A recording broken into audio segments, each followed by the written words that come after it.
En el ministerio de Jesús, déjame decírtelo desde el principio, una de las cosas que vemos claramente es que Jesús es el gran misionero. Ya terminó la predicación. Jesús es el gran misionero. ¿Quién es Jesús? El gran misionero. El gran misionero por antonomasia. El gran misionero por llamamiento. El gran misionero porque estaba destinado desde antes del fin del mundo para venir a nuestra tierra a morir por nosotros. La Biblia nos habla de grandes misioneros, y la historia está llena de grandes hombres y mujeres que dieron sus vidas en las misiones. Hay hombres muy importantes en las misiones. Pablo fue un gran misionero, Pedro también. Jonás fue también, dentro de cómo lo enfocó, Jonás también fue un misionero importante. Andrés, Abraham también fue un hombre que fue misionero también. Es decir, en la Biblia encontramos grandes hombres y mujeres que fueron misioneros de diversas maneras, respondiendo al llamado de Dios para ir a las naciones, pero ninguno como Jesús. Ninguno como Jesús. Ninguno como Jesús, que nos enseñó y nos habla y nos enseña claramente acerca de las misiones. Hay un texto en Mateo, en el capítulo 9, Mateo capítulo 9, versículo 35 al 38, que dice así. Mateo capítulo 9, versículo 35 al 38. Recorría Jesús todas las ciudades y aldeas, enseñando en las sinagogas de ellos, y predicando el evangelio del reino y sanando toda enfermedad y toda dolencia en el pueblo. Y al ver las multitudes tuvo compasión de ellas, porque estaban desamparadas y dispersas como ovejas que no tienen pastor. Entonces dijo a sus discípulos: a la verdad, la mies es mucha, mas los obreros pocos. Rogad pues al Señor de la mies que envíe obreros a su mies. Este es un texto realmente muy importante. Es un texto misionero por excelencia y evangelístico por excelencia. Yo no voy a entrar. Mi intención, cuando yo empecé a preparar la predicación, mi intención era ir versículo por versículo en estos textos, pero me he quedado solamente en la primera parte del versículo 1. Ahí me he quedado. En la primera parte del versículo 1 del principio dice: recorría Jesús todas las ciudades y aldeas.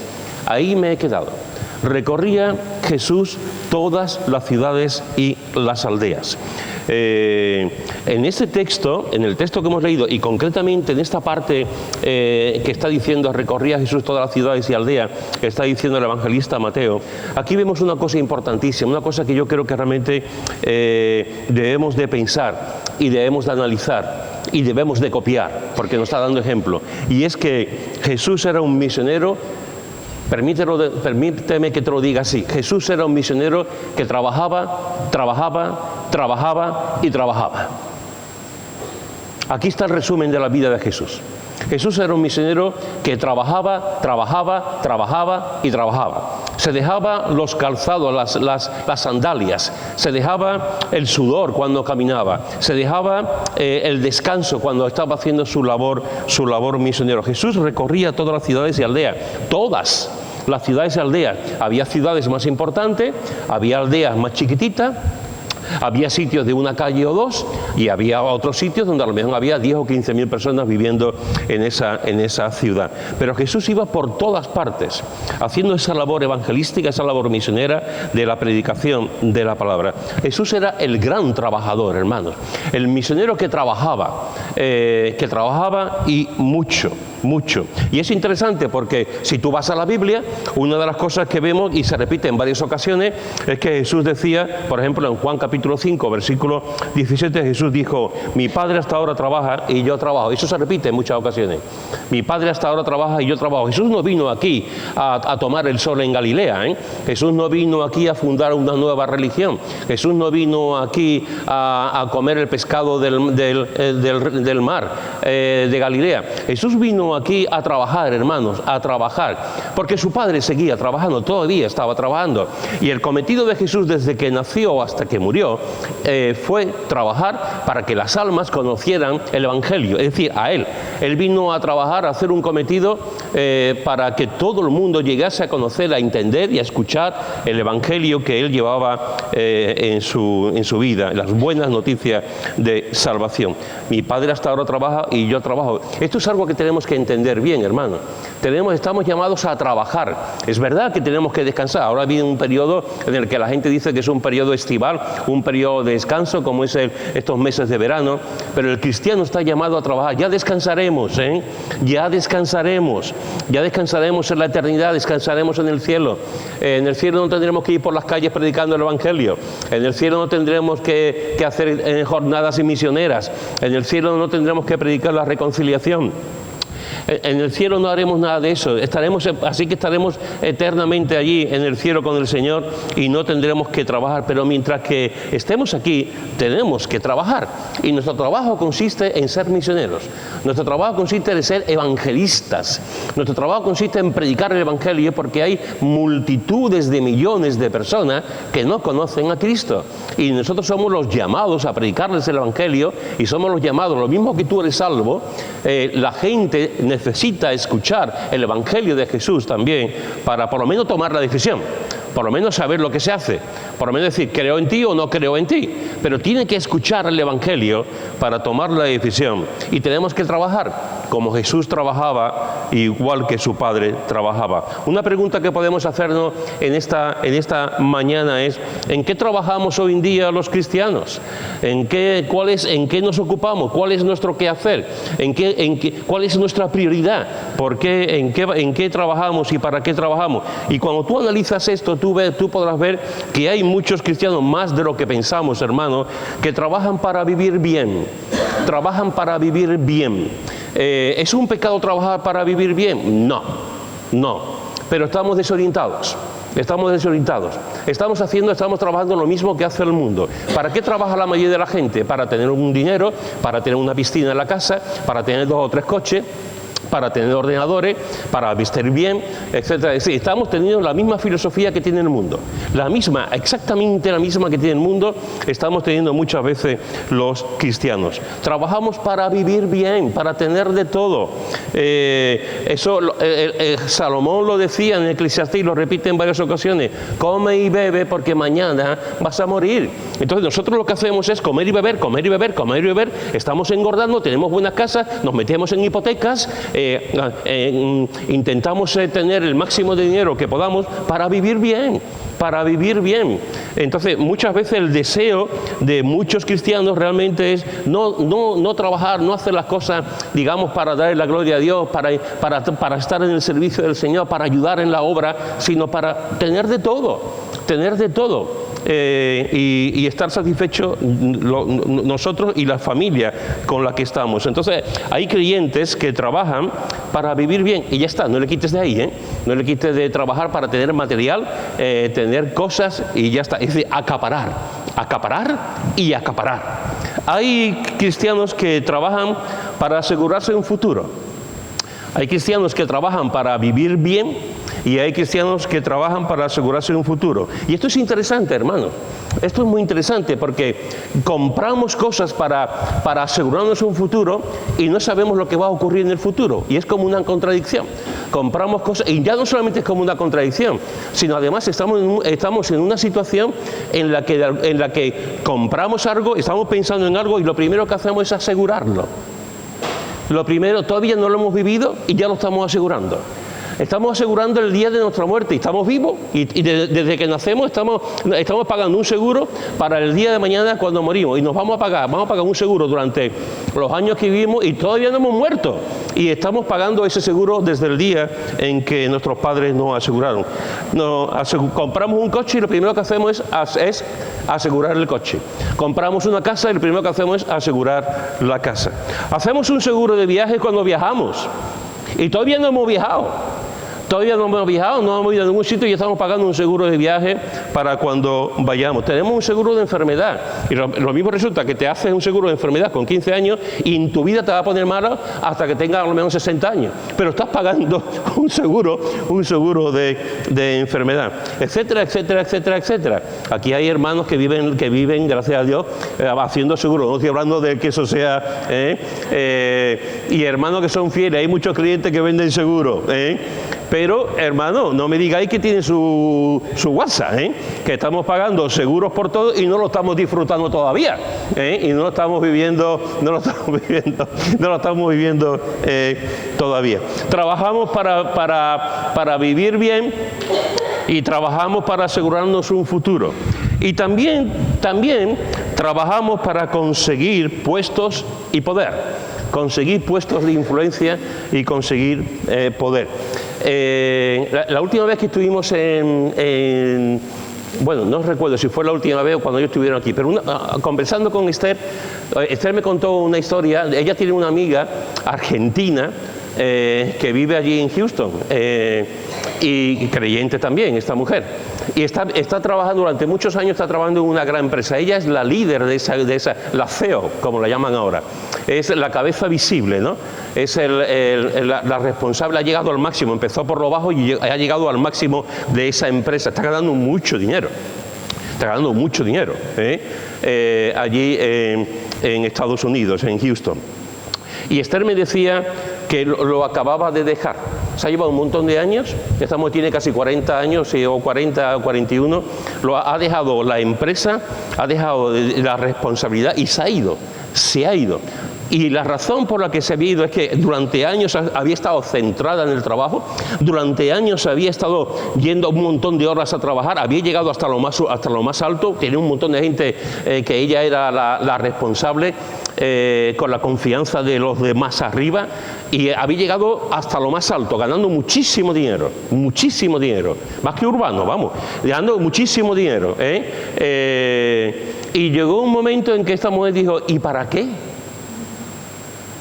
¿Y para qué? Y con 40 y pico de años no tiene novio, no se ha casado, no tiene hijos, está lejos de su familia porque su familia está en Argentina. ¿Para qué? Y lo ha dejado. Ha dejado porque, me decía Esther, lo ha dejado porque me estoy muriendo. No una muerte física, pero sí una muerte de propósito en la vida, de hacer cosas en la vida que realmente te den significado. Y a veces, hermano, trabajamos, hacemos un montón de cosas, llegamos a un lugar, llegamos a un sitio, pensamos, yo quiero llegar aquí. Cuando llegamos aquí decimos, ¿y ahora qué? ¿Y ahora qué? Ya he llegado aquí. ¿Y ahora qué? Y te das cuenta que no es tan importante como tú pensabas. Así que puede haber cristianos que trabajan para vivir bien, que trabajan para asegurarse un futuro, que trabajan para conseguir puestos y poder, etc. Pero Jesús trabajaba para la eternidad, hermanos. Jesús trabajaba para la eternidad. Eso es una maravilla. Porque Jesús estaba trabajando para algo más que tener pescado, para algo más que tener carne, para algo más que tener amigos, para algo más que tener una vivienda. Jesús estaba predicando para la eternidad, para la eternidad. Y eso es lo que nosotros tenemos que hacer también, predicar para la eternidad. Y la pregunta es, ¿y tú estás trabajando para la eternidad? ¿Estás trabajando realmente para dar a conocer a Jesús y que la gente pueda conocer al Señor Jesús como Salvador y Señor de su vida? Jesús recorría todo aquello. Jesús recorría todas las ciudades y aldeas. Jesús tenía un método. Jesús tenía un método para hacerlo. Y ese método que Jesús hacía era que iba por todas las ciudades. Ese era el método de Jesús.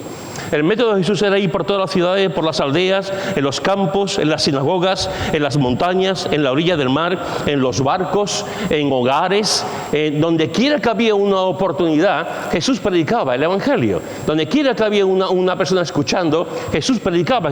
Jesús lo mismo dedicaba muchas horas a una sola persona y dedicaba muchas horas a una multitud. Lo mismo realmente hablaba con una persona que tenía un problema y una persona que necesitaba ayuda. Jesús hablaba con judíos, Jesús hablaba con gentiles, Jesús hablaba con samaritanos, Jesús hablaba con mujeres, con hombres. Es decir, lo que Jesús hacía realmente, es el método que Jesús hacía, que tenía, era ir día a día trabajando, día a día haciendo cosas, día a día predicando, día a día yendo por todas aquellas ciudades, por todos aquellos pueblos. Ese era el método de Jesús. Y a veces te encuentras, hermanos, vamos a hacer un fin de semana, vamos a hacer una metodología. ¿Cómo vamos a predicar el Evangelio? Y sacamos un montón de puntos de cómo predicar el Evangelio. ¿Cuál es la función del misionero? Y sacamos un montón de puntos acerca de la función del misionero. ¿Cómo puede la iglesia ayudar ayudar. Y sacamos un montón de puntos también de cómo puede la iglesia ayudar. Hay un montón de cursos, un montón de enseñanza, un montón de libros, un montón de estudios que nos hablan acerca de las misiones. Pero Jesús tenía un método, y ese método a veces se nos puede olvidar. El método que tenía Jesús era predicar, predicar, predicar, predicar, predicar por todas partes, por todos lugares, por todos los sitios donde iba. Porque Jesús lo que hacía era que iba buscando a la gente. Escúchalo bien, escúchalo bien. Jesús iba buscando a la gente. ¡Qué diferencia con el día de hoy! ¿Qué diferencia con la iglesia de hoy en día, del siglo XXI? Porque la mayoría de las iglesias no van buscando a la gente. La mayoría de las iglesias esperan que la gente venga a la iglesia. Y este es un problema. Este es un problema y un problema gordo. Porque estamos cambiando el orden bíblico. Jesús dijo, ir por todo el mundo y predicar el Evangelio. Y no nos vamos por todo el mundo, nos quedamos aquí tranquilos. Hacemos un montón de cosas en la iglesia. Hacemos un montón de actividades, pero esperando que la gente venga para acá. Nos quedamos aquí con la puerta abierta, sonriendo, a ver si vienen. Y nos quedamos aquí mirando a que la gente venga. Pero Jesús no hacía eso. Jesús lo que hacía era que iba y buscaba, predicaba, iba de sitio en sitio, de lugar en lugar, de pueblo en pueblo, de ciudad en ciudad. Eso es lo que hacía Jesús. Y nosotros lo hacemos al contrario. Jesús iba a la gente trabajando, buscando a las personas. ¿Por qué? Porque la Biblia lo dice claramente, porque el Hijo del Hombre vino a hacer y a salvar lo que se había perdido. El Hijo del Hombre vino a buscar y a salvar lo que se había perdido, a buscar lo que se había perdido. No tenía tiempo para sentarse, tenía que ir por todas partes predicando el Evangelio. No sé si habéis leído, si no lo habéis leído, es una novela antigua del siglo pasado, pero yo os lo recomiendo, y si veis la película, que también es del siglo pasado, pues, pero supongo que se podrá buscar. No sé si habéis visto la película El Cardenal. El Cardenal es un novelón, y la película también, la película es de Otto Preminger y la novela es de Henry Morton Robinson. Yo leí esa novela cuando tendría no sé si tenía 16 o 17 años cuando leí la novela. La novela cuenta la historia de un hombre de Boston que quiere ser cura, y tiene un llamamiento para ser cura, y cuenta la historia de este hombre de Boston que va a Roma a estudiar en la curia romana, y con el paso de los años pasa de ser cura, sacerdote, y llega un momento ya en que llega a ser lo máximo, que es el cardenal. De ahí el libro y la película, El Cardenal. Llega a cardenal. Cuando está estudiando en Roma, que ya es obispo, hay un momento en que vuelve a Boston para visitar a su familia. Y uno de los viajes que hace llega a Boston para visitar a su familia, sus padres le dicen que su hermana se ha ido de la casa. Su hermana tenía, por decirlo de alguna forma, la cabeza un poco casquivana. La muchacha se había ido de la casa y se había metido en un mal mundo, en un mundo muy complicado, de drogas, prostitución, etcétera, ¿no? Y este hombre, con su ropa de monseñor, este hombre los padres no sabían dónde estaba su hija, y él va de tugurio en tugurio en Boston, va de bar en bar en Boston, va de garito en garito por la ciudad de Boston buscando a la hermana, vestido de monseñor, de cura. Y hay un momento en que llega a un bar de mala muerte y allí se encuentra a su hermana. La hermana está demacrada, llorando, ha perdido un montón de kilos, ha ido de hombre en hombre, alcoholizada. La hermana está en una situación realmente muy mala, y él llega y la ve allí en ese tugurio y la coge en brazos. Y se la lleva, la gente mirándolo allí, un cura que está allí vestido con su... coge a su hermana y se la lleva a casa de los padres. Y allí está con ella hasta que su hermana se restablece y empieza a cambiar un poco su vida, y después vuelve él a Boston. Pero ha dejado a su hermana con sus padres. Esto es lo que hace Jesús. Jesús va de tugurio en tugurio, de bar en bar, en sitios de mala muerte, Jesús va a buscarnos. Estamos destruidos, estamos hechos polvo, estamos rotos, estamos demacrados, hemos perdido el rumbo. Y Jesús va a buscarnos, como el buen pastor va a buscar la oveja perdida. Jesús va a buscarnos. Eso es lo que hace Jesús. Es por eso Jesús va por las aldeas y por los pueblos y por las ciudades y por todo el mundo, anunciando el Evangelio y predicando el Evangelio, porque es el buen pastor que va en busca de la oveja perdida. A veces me da la impresión, hermano, de que la iglesia es como en todos los pueblos hay, en todas las ciudades hay, esas personas ya jubiladas que se sientan en los bancos y ven pasar a la gente. Personas ya mayores que se sientan en los bancos y ven pasar a la gente andando y están ahí entre ellos contando sus historias entre las personas mayores y están viendo ahí a todo el mundo pasando y ellos ahí sentados tranquilamente en el banco. A veces me da la impresión de que la iglesia somos así, estamos sentados en el banco viendo pasar a la gente. Estamos sentados ahí, en vez de involucrarnos, en vez de levantarnos, en vez de hablar con la gente, en vez de guiar a las personas, lo que estamos haciendo es sentarnos ahí esperando que la gente vaya pasando. Y además va pasando y decimos, mira qué forma de vestir, mira este. Y encima no hacemos absolutamente nada. A veces me da la impresión de que la iglesia del siglo XXI funcionamos así. Tenemos de todo, menos la intencionalidad de buscar al perdido. La intencionalidad bíblica, el mandato bíblico de ir a buscar al perdido, de ir pueblo por pueblo, ciudad por ciudad, anunciando el Evangelio. David Livingstone dejó Escocia y se fue a África. ¿Por qué? Guillermo Carey dejó Inglaterra y se fue a la India. ¿Por qué? Adoniram Judson dejó América para ir a Birmania. ¿Por qué? Hudson Taylor dejó Inglaterra y se fue a China. ¿Por qué? John Patton dejó Escocia y se fue a las Islas Nuevas Hébridas, actualmente la República de Vanuatu, entre Australia y Nueva Zelanda. ¿Por qué? Y además déjame decirte una cosa. Esta isla de las Nuevas Hébridas en aquella época, cuando John Patton fue, estaba lleno de caníbales, había tribus caníbales. Y fue allí a predicar el Evangelio. Amilcar Mitchell dejó el Reino Unido y se fue a la India y estuvo 40 y tantos años trabajando en la India. ¿Por qué? Eric Liddell, campeón olímpico de los 400 metros de los Juegos Olímpicos de París, dejó Escocia y se fue a China. ¿Por qué? El apóstol Pablo dejó Israel y se fue a Europa. ¿Por qué? ¿Por qué? ¿Por qué? Pues te lo voy a decir. Y tú lo sabes también como yo, se fueron a buscar las almas perdidas. No se quedaron en el banco viendo que la gente pasaba. No se quedaron en su iglesia local esperando que la gente entrara. Ellos fueron a buscar las almas perdidas, como lo hizo Jesús, como Jesús fue su modelo para ir a predicar el Evangelio. Fijaros lo que dice la Biblia, en Romanos capítulo 15, versículos 18 y 19. Romanos capítulo 15, versículos 18 y 19 dice: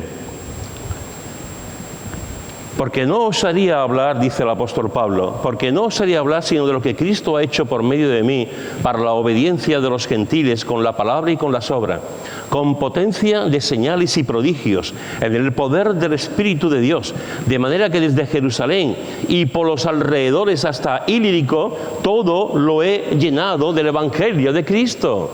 Fíjate lo que está diciendo. Él dejó Jerusalén, dejó todo aquel lugar y se fue por parte del mundo, por parte de Europa. Cuando está hablando aquí de Ilírico es lo que conocemos hoy como los Balcanes, como los Balcanes, es decir, Yugoslavia, antigua Yugoslavia, Croacia, Eslovenia, etc.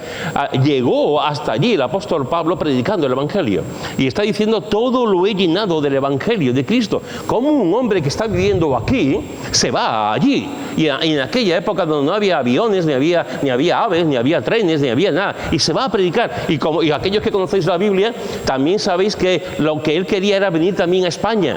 Y lo menciona 2 veces en Romanos. Dos veces le dice a los romanos: yo quiero ir a España a predicar el Evangelio.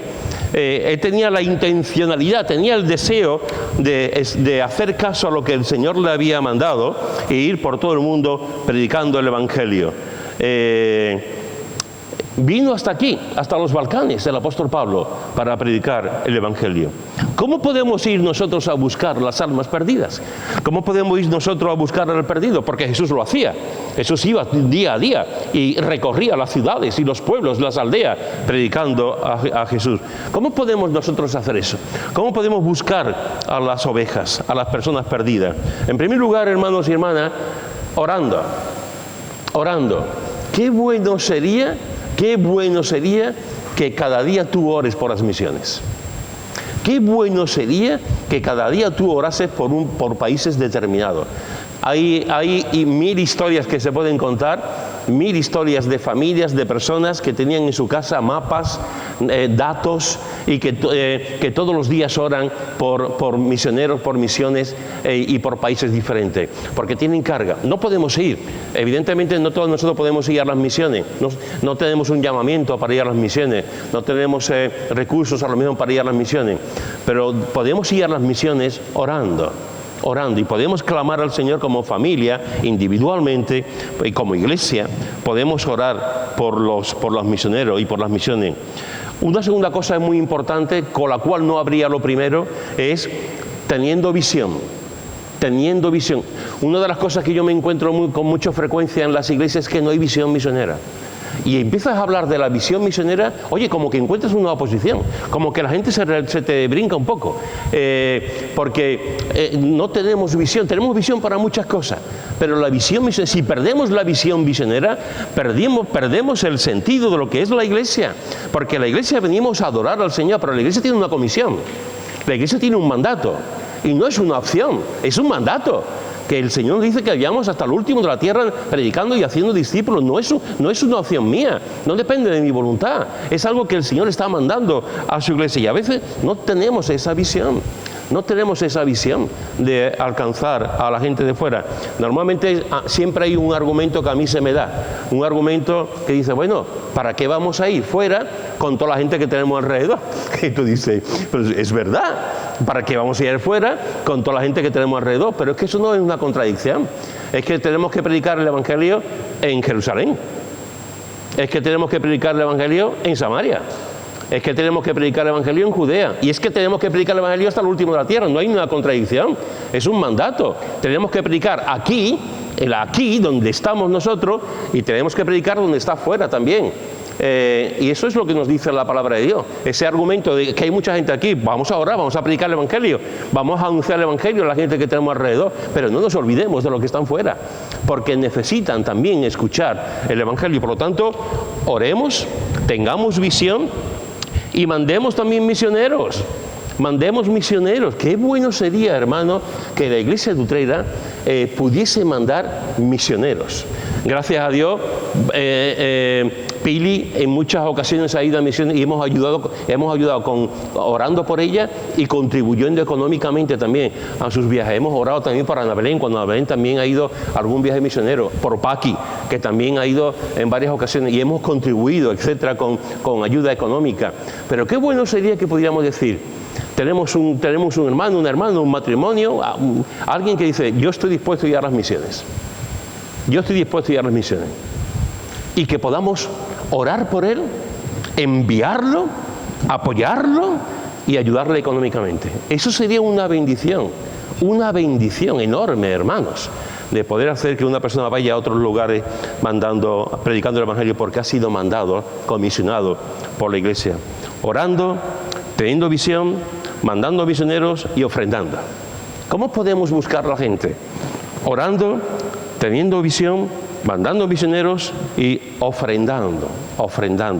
No sé si conocéis la historia, alguna vez lo he contado, la historia de un hombre que fue por primera vez a una iglesia evangélica. Le habían invitado varias veces a una iglesia evangélica, pero nunca quiso ir hasta que fue un día.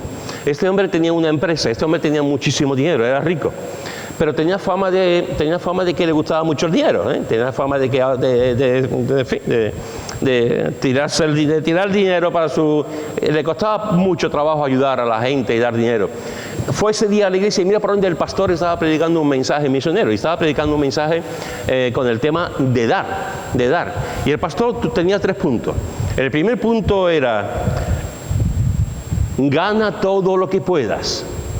Gana todo lo que pueda. Y este hombre rico que estaba sentado ahí dice, este hombre es de los míos. Este hombre es de los míos. O sea, me gusta a mí esto, ¿eh? Gana todo lo que puedas. Y el pastor desarrolló ese primer punto de la predicación. Después un segundo punto. Y el segundo punto era, ahorra todo lo que puedas.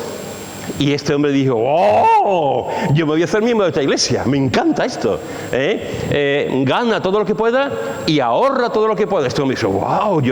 Me encanta este hombre.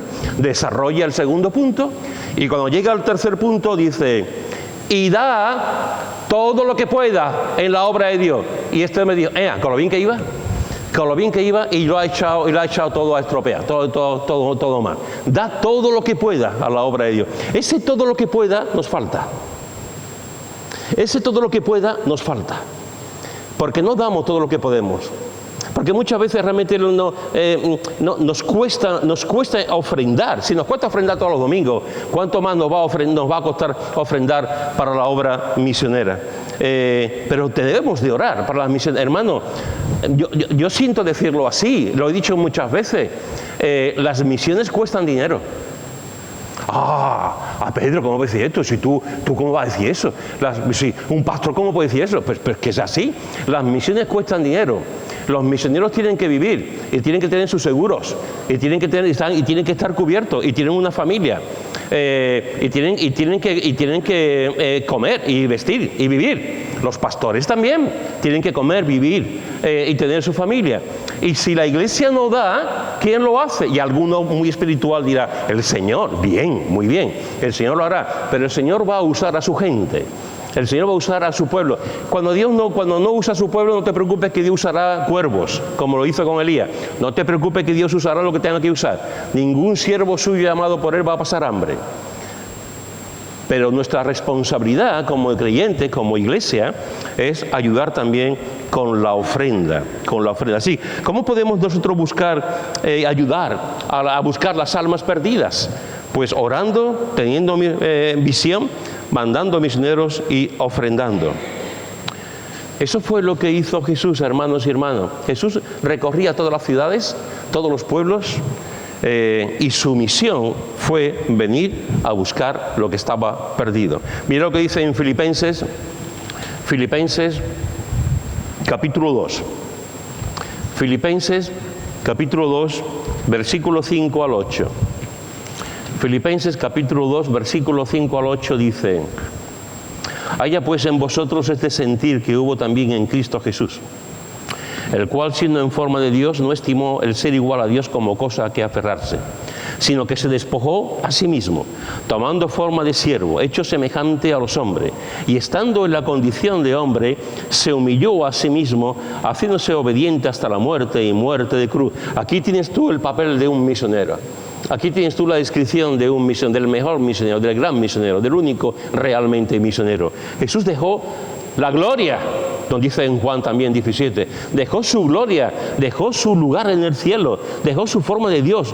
No estimó al ser igual que Dios, sino que se despojó a sí mismo, tomando forma humana, tomando parte de nuestra condición humana, y siendo siervo. Era el rey, es el dueño, es el que lo hizo todo. Y sin embargo se hizo siervo, hecho semejante a nosotros, haciéndose obediente hasta la muerte y muerte de cruz. ¿Por qué? Porque Jesús lo dejó todo, dejó su palacio, su morada, la eternidad, el cielo, su trono, lo dejó todo para venir aquí, a buscarte a ti y a mí, a buscarte a ti y a mí. Me encanta Jesús, siempre me ha encantado, me maravilla Jesús. Y me maravilla cómo Jesús es capaz de levantarse temprano y salir por las ciudades y por las aldeas, por los pueblos de aquel lugar, predicando el Evangelio. ¿Se podía haber quedado haciendo milagros? Sí. ¿Se podía haber quedado enseñando sentado a sus discípulos como hacían otros tantos? Sí. ¿Podía haber dictado una serie de lecciones y haberse escrito? Sí. Pero Jesús lo que hacía es: voy a tal sitio, con sus sandalias, con su vestido, con su túnica, con el sol dándole, con el sudor, predicando el Evangelio por todas partes. Esa fue la metodología de Jesús. Eso fue lo que hizo Jesús, trabajar, trabajar, trabajar, trabajar, porque fue en busca de lo que estamos perdidos. Voy a terminar leyendo una cosita de este libro. Este es un libro que yo creo que muchos de vosotros lo tenéis. Este es un libro que es un clásico, y si no lo habéis leído, yo te lo recomiendo. Pasión por las almas. Es una serie es una colección de sermones que dio este predicador, Oswald Smith, y te recomiendo que lo puedas leer en tu casa. Si no lo tienes, yo te puedo dar porque no tengo más, pero no sé si en el despacho habrá alguno, y no sé si Lara tendrá alguno. Tienes, ¿no? Pues es un buen libro, es un libro para meditar, para rumiar en él. Y mira lo que dice, lo que te voy a leer a continuación. Escucha, por favor, con atención. Dice: el doctor Alexander Duff, por cierto, déjame decirte que este Alexander Duff fue el primer misionero de Escocia que fue a la India, el primero. Después de él fueron más, pero fue el primer misionero que fue a Escocia. Y dice: el doctor Alejandro Duff, el gran misionero veterano de la India, regresó a Escocia para morir. Y al hallarse frente a la Asamblea General de la Iglesia Presbiteriana, hizo su llamado, pero no encontró respuesta. En la mitad de su llamamiento se desmayó y fue retirado de la plataforma. El médico se inclinó sobre él, examinándole el corazón, abrió los ojos. ¿Dónde estoy?, exclamó. ¿Dónde estoy? Estése quieto, dijo el médico. Su corazón está muy débil. Pero exclamó el antiguo luchador: tengo que terminar mi llamado. Llévenme nuevamente, llévenme nuevamente. No he terminado aún mi llamado. Estése quieto, repitió el médico. Está muy débil para volver. Pero el anciano misionero se esforzó por ponerse en pie. Su determinación venció su debilidad, y con el médico a un lado y otro ayudante por el otro, el luchador de cabello blanco fue conducido nuevamente a la plataforma, y mientras ascendía por los escalones del púlpito, toda la asamblea se puso de pie en su honor, y luego continuó su llamado. Cuando la reina Victoria llama por voluntarios para la India, exclamó: cientos de jóvenes responden. Pero cuando llama al Rey Jesús, nadie acude. Hizo una pausa y retomó el discurso. ¿Es cierto, preguntó, que Escocia ya no tiene hijos para dar a la India? Nuevamente hizo una pausa. Muy bien, concluyó. Si Escocia ya no tiene jóvenes para mandar a la India, entonces, anciano y gastado como estoy, yo regresaré. Y si no puedo predicar, me recostaré en las costas del Gange y allí esperaré morir, para que sepa la gente de la India que por lo menos hay un hombre en Escocia que tiene suficiente interés por sus almas y que está dispuesto a dar su vida por ellos. Al instante, varios jóvenes de entre la asamblea se pusieron de pie y gritaban: ¡yo iré! ¡yo iré! ¡yo iré! Y después de haber partido de este mundo el famoso misionero, muchos de esos mismos jóvenes fueron por los caminos de la India para entregar sus vidas como misioneros, como resultado del llamado que Dios hiciera por medio del doctor Duff.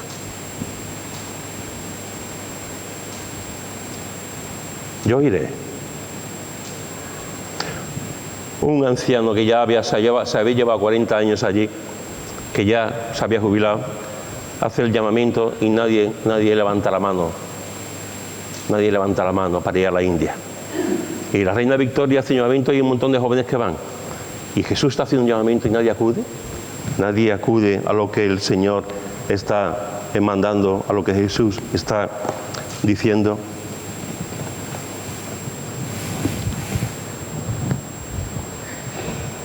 Isaías, en un momento.